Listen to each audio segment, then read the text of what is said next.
ईश्वरावर विश्वास हे धम्माचे आवश्यक अंग नव्हे. हे जग कोणी निर्माण केले हा एक सर्वसामान्य प्रश्न आहे. हे जग ईश्वराने निर्माण केले हे त्याला एक सर्वसामान्य उत्तर आहे. ब्राह्मणीय योजनेत या ईश्वराला प्रजापती, ईश्वर, ब्रह्मा, महाब्रह्मा इत्यादी नावे आहेत. हा ईश्वर कोण आहे आणि तो कसा अस्तित्वात आला या प्रश्नाला तेथे उत्तर नाही. जे कोण ईश्वरावर विश्वास ठेवतात ते त्याचे वर्णन सर्व शक्तिमान, सर्वव्यापक आणि सर्वज्ञ असे करतात. ईश्वराच्या ठिकाणी काही नैतिक गुण असल्याचेही सांगतात.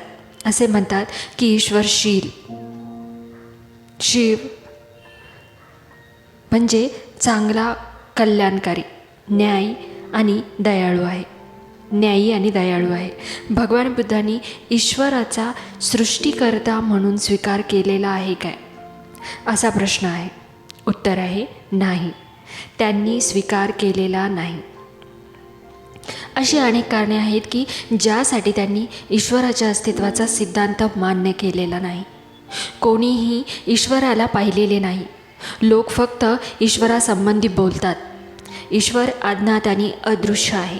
कोणीही असे सिद्ध करू शकत नाही की ईश्वराने हे जग रचले आहे. जग हे रचलेले नसून विकास पावलेले आहे. ईश्वरावर विश्वास ठेवण्यास काय लाभ आहे? काहीही लाभ नाही. भगवान बुद्ध म्हणतात की ईश्वराधीन धर्म हे काल्पनाश्रित धर्म आहेत. म्हणून ईश्वरावर आधारलेला धर्म हा काही उपयोगाचा नाही. त्याचा परिणाम म्हणून केवळ भ्रामक समजुती उत्पन्न होतात. भगवान बुद्धांनी हा प्रश्न तेथेच सोडलेला नाही. त्यांनी या प्रश्नाच्या विविध पैलूंचा विचार केलेला आहे. ज्या कारणास्तव त्यांनी ईश्वराच्या अस्तित्वाचा सिद्धांत अमान्य केला आहे ती अनेक आहेत. त्यांनी असा विचार मांडला आहे की ईश्वराच्या अस्तित्वाचा सिद्धांत हा सत्यावर आधारलेला नाही. हा विचार त्यांनी वासिष्ठ आणि भारद्वाज या 2 ब्राह्मणांबरोबर केलेल्या संभाषणात स्पष्ट केलेला आहे. वासिष्ठ आणि भारद्वाज हा दोघांमध्ये मुक्तीचा सत्य मार्ग कोणता व असत्य मार्ग कोणता यासंबंधी विवाद उत्पन्न झाला. या समयी तथागत आपल्या महान भिक्खू संघासमवेत कौशल जनपदमध्ये विहार करत होते. तेथे मनसाकत नावाचा ब्राह्मणी गावी अचिवर्ती नदीच्या तटावरील एका आम्रवनात ते थांबलेले होते. वासिष्ठ आणि भारद्वाज दोघेही मनसाकत गावातच राहत असत. जेव्हा त्यांनी दोघांनीही तथागतासमोर आपला दृष्टिकोन निवेदन केला तेव्हा भारद्वाज म्हणाला, तरुक्ख याने दाखविलेला मार्ग सरळ मार्ग आहे. त्यात सरळ मुक्तीचा मार्ग आहे आणि जो कुणी त्या मार्गाप्रमाणे वागतो त्याला तो मार्ग ब्रह्मसायुज्य मिळवून देतो. वातेस्य बोलला, हे गौतमा, पुष्कळसे ब्राह्मण पुष्कळसे मार्ग दाखवतात.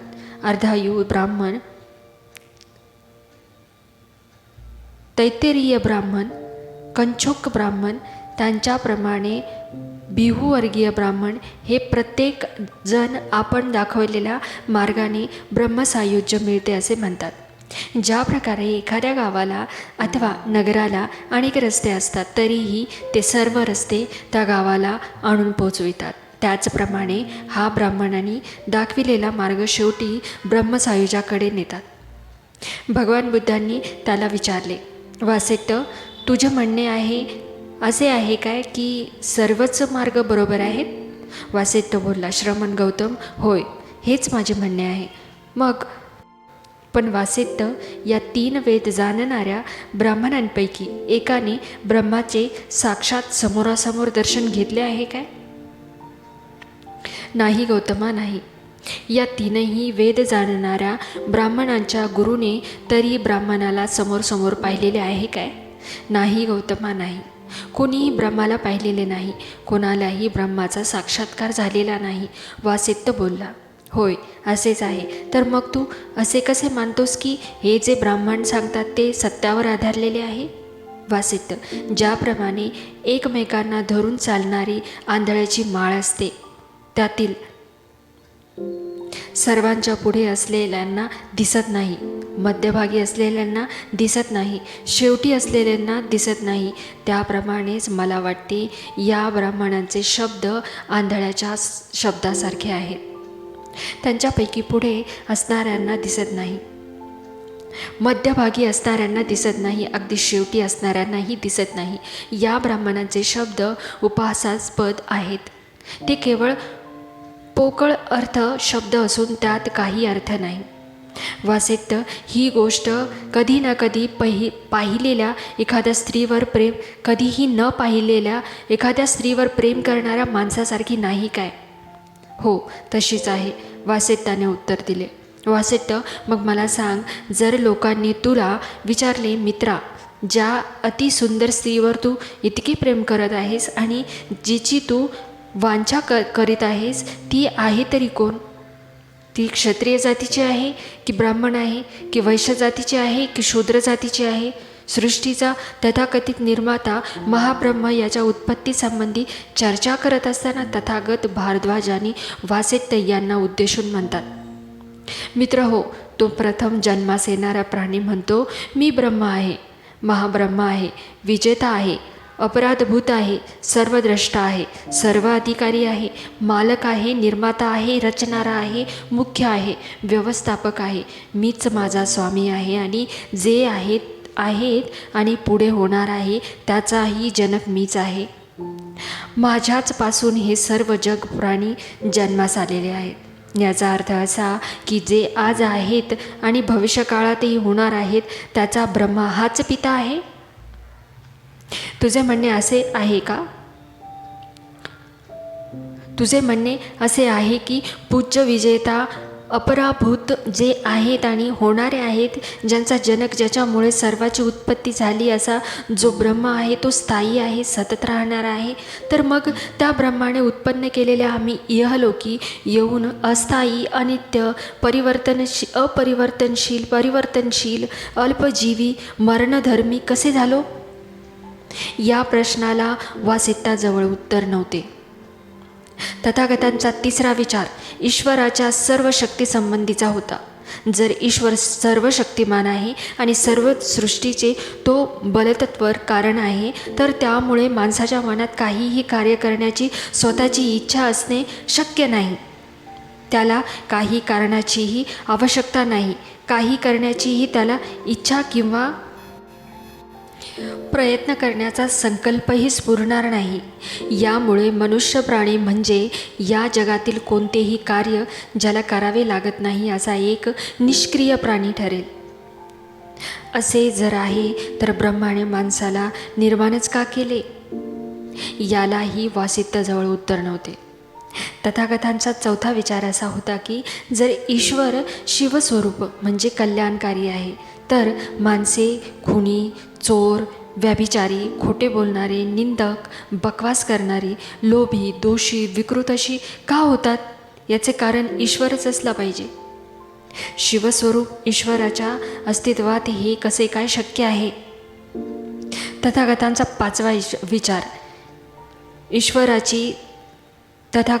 पाचवा विचार ईश्वराची सर्वज्ञता, न्यायीपणा, दयाळूपणा या संबंधात होता. जर कोणी महान सृष्टीकर्ता असेल आणि तो न्यायी व दयाळू असेल, तर मग जगामध्ये इतका अन्याय का फैलवतो? असा प्रश्न तथागतांनी केला. ते पुढे म्हणाले, ज्याला दृष्टी आहे त्याला स्वभाववार किळसवाणी दृष्टीच पडते. ब्रह्म आपली रचना का सुधारत नाही? जिला मर्यादा नाही अशी त्याची शक्ती व्यापक असेल, तर त्याचे हात कल्याण करण्यासाठी पुढे का सरसावत नाहीत? त्याने निर्माण केलेली सृष्टी दुःख उपभोगात का बुडलेली आहे? तो सर्वांना का सुख देत नाही? अफरातफरी, चोरी, अज्ञान का फैलवत राहते?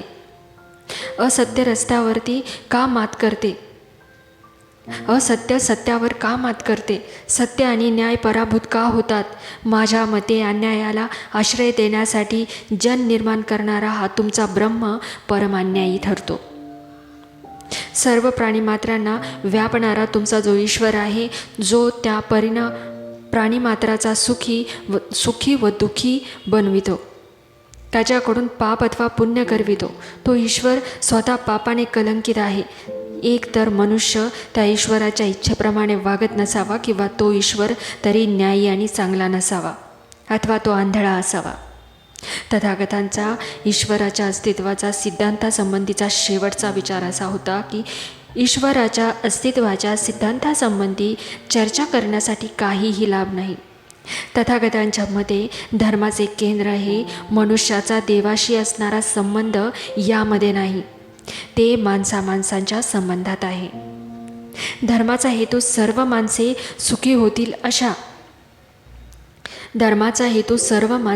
सुखी होतील अशा रीतीने माणसाशी कसे वागावे हा आहे. तथागत देवाच्या अस्तित्वावरील विश्वासाविरुद्ध असण्याचे आणखीही एक कारण होते. तथागत धार्मिक क्रियाकलापाच्या विरोधी होते. या विरुद्ध असण्याचे कारण म्हणजे हे क्रियाकलापात म्हणजे भ्रामक समजुतीची आगरज असते, आणि भ्रामक समजुती या अष्टांग मार्गातील जे महत्त्वाचे तत्व समाधिठी तिचे शत्रू आहे. तथागताच्या दृष्टीने ईश्वरावरील विश्वास ही अतिशय भयानक गोष्ट आहे, कारण ईश्वरावरील विश्वास हा पूजा आणि प्रार्थना यांचा उत्पादक आहे. पूजा आणि प्रार्थना यांच्या जरुरीतीतून पुरोहितपद उत्पन्न होते, आणि पुरोहित हा असा दृष्टिबुद्धी आहे की तो सर्व प्रकारच्या खुळ्या समजुती निर्माण करतो, व त्यामुळे समाधिष्ठीचा विकास अशक्य होतो. ईश्वराच्या अस्तित्वावरील विश्वासंबंधीचे हे विचार व्यवहारी होते, पण ते बवंशी सिद्धांतिक होते. तथागत जाणत होते की ते विचार ईश्वराच्या अस्तित्वावरील विश्वासाला एकदम मारक असे नव्हते. तथापि अशी मात्र कल्पना करू नये की मारक असा विचार त्यांच्याजवळ नव्हता. त्यांनी एक असा विचार मांडला आहे की तो निसंदेह देवावरील विश्वासाचे खंडन करणारा आहे. हा विचार प्रतित्य उत्पाद या सिद्धांतात अंतर्भूत आहे. या सिद्धांतानुसार ईश्वर आहे किंवा नाही हा प्रश्न महत्त्वाचा नाही. त्याचबरोबर ईश्वराने ही सृष्टी निर्माण केली की नाही हाही प्रश्न मुख्य नाही. खरा प्रश्न असा आहे की निर्मात्याने ही सृष्टी कशी निर्माण केली. ईश्वराच्या अस्तित्वावरील विश्वासाचे समर्थन हे जग कसे निर्माण झाले या प्रश्नाच्या उत्तराचा निष्कर्ष आहे. महत्त्वाचा प्रश्न हा आहे की ईश्वराने सृष्टी भाव म्हणजे काही पदार्थ यातून उत्पन्न केली की अभाव म्हणजे शून्य यातून निर्माण केली. काहीतरी हे काहीच नाही मधून उत्पन्न केले गेले यावर विश्वास ठेवणे हे शक्य नाही. जर तथाकथित ईश्वराने काहीतरी हे काहीतरीमधून निर्मिले असले असे म्हटले तर ज्या काहीतरीतून जे नवे काहीतरी निर्मितले ते निर्मितीपूर्वीच अस्तित्वात असले पाहिजे. म्हणून ईश्वराला त्याच्या पूर्वीच अस्तित्वात असलेल्या काहीतरीचा निर्माता म्हणता येणार नाही. जर ईश्वर काही वस्तू निर्माण करण्यापूर्वी कोणीतरी काहीतरी निर्मिलेले असते, जर ईश्वराला निर्माता अथवा अधिकारक असे म्हणता येणार नाही. ईश्वराच्या अस्तित्वासंबंधीच्या विश्वासाविरुद्ध तथागतांचा शेवटचा असा निर्विवाद विचार होता. ईश्वर हा सर्व सृष्टीचा निर्माता आहे हा विश्वास तर्कदृष्ट असल्यामुळे तो अधर्म आहे. तो विश्वास म्हणजे केवळ असल्यावरील विश्वास ठरवतो. ब्रह्मा सायुज्यावर आधारित धर्म अधर्म आहे. जेव्हा भगवान बुद्ध आपल्या धर्माचा प्रचार करत होते तेव्हा एक सिद्धांत प्रचलित होता, त्याच वेदांत असे म्हणत. या सिद्धांताची तत्त्वे थोडकी व सरळ होती. या सर्व विश्वामागे एक सर्वव्यापक जीवन तत्त्व विद्यमान असून त्याला ब्रह्म अथवा ब्रह्मण म्हणतात. हे ब्रह्म म्हणजे एक वास्तविकता आहे. आत्मन आणि ब्राह्मण एकच होते. आत्मा आणि ब्राह्मण एकरूप करण्याचे माणसाला मोक्ष मिळतो. आत्मा आणि ब्रह्मण एकरूप करण्याने माणसाला मोक्ष मिळतो, हे या सिद्धांताचे दुसरे तत्त्व आहे. आत्मा आणि ब्रह्मण हे एकच आहेत. या ज्ञानाने आत्मा ब्रह्माशी एकरूप साधतो. आत्म्याला आपण ब्रह्म आहोत हे ज्ञान होण्यासाठी संसाराचा त्याग करणे आवश्यक आहे. या सिद्धांताला वेद म्हणतात. भगवान बुद्धाच्या मनात या सिद्धांताबद्दल आदर नव्हता. त्यांच्या मते या सिद्धांताचा आदर मिथ्या होता, त्याचा काही उपयोग नव्हता आणि त्यामुळे तो स्वीकारण्याजोगा नव्हता. हे आपले मत भगवान बुद्धांनी भारद्वाज आणि वासिष्ठ या 2 ब्राह्मणांसमोर झालेल्या संवादात स्पष्ट केलेले आहे. भगवान बुद्धांचे म्हणणे असे होते की कोणतीही गोष्ट सत्य म्हणून स्वीकारण्याचा तिला काही ना काही प्रमाण असणे पाहिजे. प्रमाणाचे प्रत्यक्ष आणि अनुमान असे 2 प्रकार आहेत. भगवान बुद्धांचा प्रश्न असा होता की कोणी ब्रह्म प्रत्यक्ष अनुभवले आहे काय? तू ब्रह्म पाहिले आहेस काय? तू ब्रह्माबरोबर गोष्टी केल्या आहेस काय? तू ब्रह्मवास घेतला आहेस काय? वासेत्ताने उत्तर दिले नाही. ब्रह्माच्या अस्तित्वाचे दुसरे प्रमाण अनुमानाचे, ते त्याने अस्तित्वात सिद्ध करण्यास अपुरे आहे. भगवान बुद्धांनी प्रश्न केला, कोणत्या एका गोष्टीच्या होण्यावरून आम्ही ब्रह्मांडाचे होणे म्हणजे अस्तित्व अनुमानायचे काय? याचे हे उत्तर मिळाले नाही. काही लोक म्हणतात की वस्तू अदृश्य असूनही तिला अस्तित्व असते, म्हणून ते म्हणतात की ब्रह्म अदृश्य असले तरी त्याला अस्तित्व आहे. ते एक ढोबळ विधान असून ते असंभव स्थापन करण्यासाठी केलेले आहे. तरीसुद्धा तर्कासाठी हे मान्य करूया की वस्तू अदृश्य असली तरी तिला अस्तित्व असू शकते. याचे उदाहरण म्हणजे वीज हे आहे. वीज अदृश्य असूनही तिला अस्तित्व आहे, परंतु हा तर्कही पर्याप्त नाही. अदृश्य वस्तूनेही आपले अस्तित्व दुसऱ्या कोणत्या तरी रूपाने प्रकट करणे जरुरी आहे, तेव्हाच तिची वास्तविकता मान्य होऊ शकते. परंतु जर अदृश्य वस्तू दुसऱ्या कोणत्याही रूपाने आपले अस्तित्व प्रकट करू शकत नसेल तर तिची वास्तविकता मान्य होऊ शकणार नाही. वीज अदृश्य असली तरी तीचपासून उत्पन्न होणारे परिणाम पाहूनच आपण तिचे अस्तित्व मानतो. विजेपासून प्रकाश उत्पन्न होतो. प्रकाश उत्पन्न होण्यावरून वीज अदृश्य असूनही आपण विजेची वास्तविकता मान्य करतो. परंतु हे अदृश्य ब्रह्म अशी कोणती वस्तू उत्पन्न करते? उत्तर आहे की कोणतीच नाही. दुसरे एक उदाहरण देतो. येथे कायद्यामध्ये अशी पद्धत आहे की काही एक निष्कर्ष स्थापन करण्यासाठी एक विधान मान्य केले जाते. ते सिद्ध करता येत नाही. ते केवळ कायद्यातील कल्पना म्हणजे फिक्शन असते आणि आपण अशा कायद्यातील कल्पनेला लीगल फिक्शन मान्यता देतो. पण आपण अशा कायद्यातील कल्पनेला का मान्यता देतो? कायद्यातील कल्पनेला मान्यता देण्याचे कारण या मान्यतेपासून न्यायाशी सुसंगत असे उपयुक्त परिणाम संभवतात हे आहे. ब्रह्म ही सुद्धा एक कल्पना आहे, परंतु त्यापासून कोणतेही उपयुक्त परिणाम संभवतात. वासिष्ठ आणि भारद्वाज यांच्याजवळ काहीही उत्तर नव्हते. ते स्तब्ध होते. आपली विचारप्रणाली त्यांना पूर्ण ग्रहण करता यावी म्हणून वासिष्ठाद्वारे वळून तथागतांनी विचारले, तुम्ही ब्रह्म पाहिले आहे काय? 3ही वेद जाणणाऱ्या त्या ब्राह्मणांपैकी एक तरी ब्राह्मण असा आहे काय की ज्याने ब्रह्म प्रत्यक्षात समोरासमोर पाहिले आहे? नाही गौतमा, निश्चित पाहिलेले नाही. त्या 3ही वेद जाणणाऱ्या ब्राह्मणाच्या एका तरी गुरुने ब्रह्म प्रत्यक्ष समोरासमोर पाहिले आहे काय? नाही गौतमा, निश्चित पाहिलेले नाही. वासिष्ठ, त्या ब्राह्मणाच्या 7 पिढ्यात एक तरी ब्राह्मण असा झाला काय की त्याने ब्रह्म समोरासमोर पाहिले?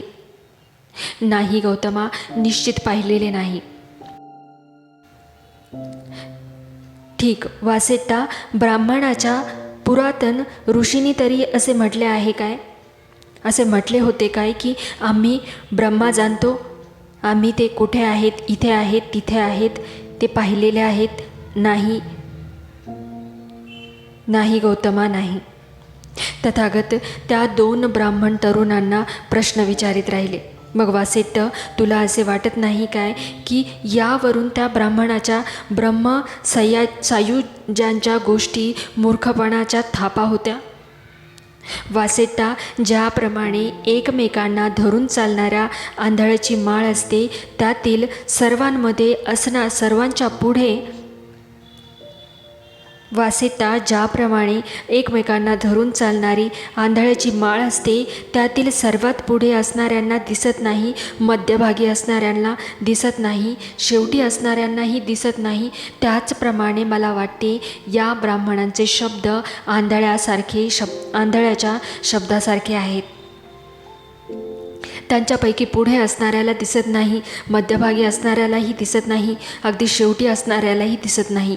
त्या ब्राह्मणाचे शब्द उपहासास्पद आहेत, ते केवळ पोकळ व्यर्थ असू शकत नाहीत काय? असून त्यात काही अर्थ नाही. वासेट्टा, ही गोष्ट कधी न पाहिलेल्या एखाद्या स्त्रीवर प्रेम करणाऱ्या माणसासारखी नाही काय? आणि लोक त्याला विचारणार, मित्रा, ज्या अतिसुंदर स्त्रीवर तू इतके प्रेम करत आहेस, ती आणि तिची वांछा करत आहेस, ती आहे तरी कोण? ती क्षत्रिय जातीची आहे की ब्राह्मण जातीची आहे की वैश्य जातीची आहे की शूद्र जातीची आहे? आणि जेव्हा लोक त्याला असे विचारतील तेव्हा तो नाही असेच उत्तर देणार. जेव्हा लोक त्याला पुन्हा विचारतील, बरं मित्रा, ही सर्व प्रदेशातील स्त्री अतिसुंदर स्त्री आहे, जिच्यावर तू प्रेम करतोस, जिची वांछा धरतोस, पण तिचे नाव तरी काय? ती कृष्णवर्णाची आहे की गव्हाळ वर्णाची आहे की सुवर्णवर्णाची आहे की कोणत्या खेड्यात, गावात अथवा शहरात राहते? परंतु हे सर्व प्रश्न विचारले असता प्रत्येक प्रश्नाला तो नाही असेच उत्तर देणार. वासेट्टा, हे सर्व तुला आता कसे वाटते? तुला असे वाटत नाही काय की त्या माणसाचे सर्व कथन मूर्खतापूर्वक आहे? ते दोन्हीही ब्राह्मण तरुण बोलले, होय, खरोखर तसेच आहे. यास्तव ब्रह्म हेच वास्तव नसून त्यावर आधारलेला धर्म हा व्यर्थ आहे.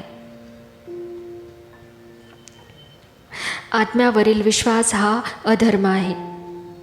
भगवान बुद्धाने म्हटले आहे की आत्म्यावर आधारलेला धर्म हा काल्पनाश्रित धर्म आहे.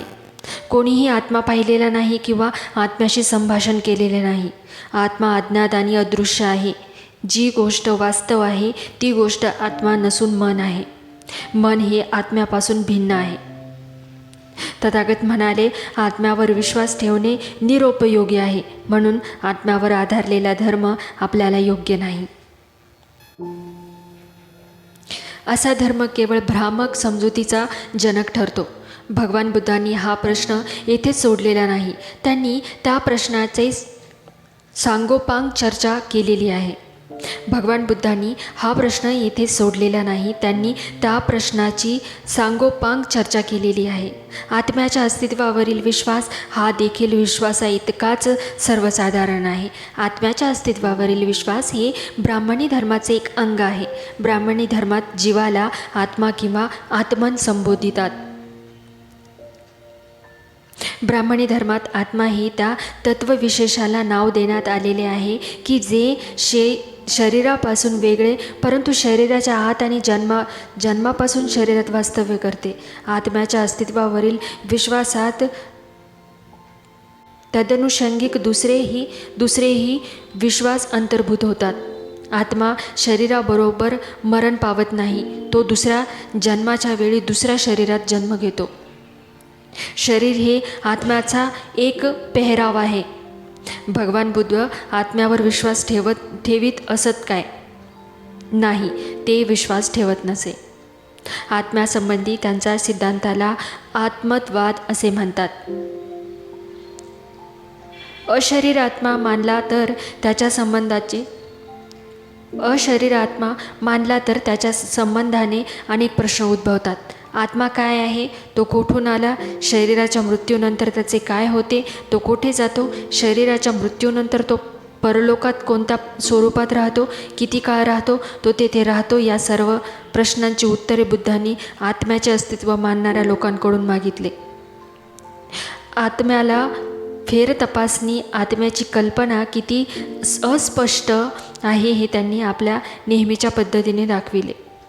जे आत्म्याच्या अस्तित्वावरती विश्वास ठेवीत त्यांना आत्म्याचा आकार व आकृती कशी आहे हे विचारले. आनंदाला त्यांनी सांगितले, आत्म्यासंबंधी नानाविध मते आहेत.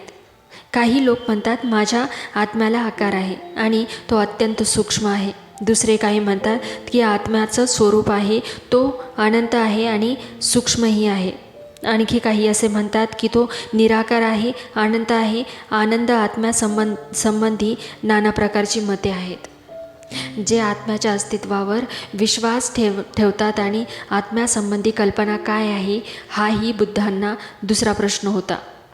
कोणी म्हणतात आत्मा हा दुःखाच्या अनुभवाची क्रिया नाही, तो अनुभवशील आहे. आणखी दुसरे म्हणतात नाही, माझा आत्मा सुखदुःखाचा अनुभवाची क्रिया असून अनुभवशीलता हा त्याचा धर्म आहे. आत्म्यासंबंधी अशा विविध कल्पना आहेत.